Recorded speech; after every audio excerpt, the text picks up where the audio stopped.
We'll guide you through how to make an automatic sugarcane farm. If you find this guide useful, then please consider subscribing and liking the video. Here's what you're roughly going to need. Now, what you're going to need to do is you need to go and break 7 blocks in a row. Find the middle point and you want to go and place a chest here. Now go into the trench, and what we need to do is grab the hopper and right click on it so it's going into the chest, and then come to either side and making sure the hoppers are all going into the middle one, just like so. And then what you need to do is go and grab the mud, and you need to go and place the mud on top of the hoppers.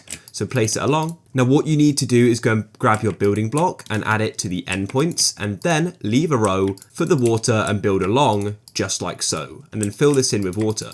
What you can then do is plant it with sugarcane, and what you can then do is go and place a row of blocks behind the sugarcane. And on top of this row, you need to go and put pistons like this. On top of the pistons, you need to go and place observers. Do it from behind though, so they're observing in front here. Behind the observers and the pistons, put a row of blocks against the pistons, and then you can go and use redstone and connect it all up. Now what we need to do is build a wall around the front, and so here it is. And just to show you what happens when the sugarcane goes and grows, as you can see, it pushes it and it will then go into the chest. If you found this useful, then please leave a like.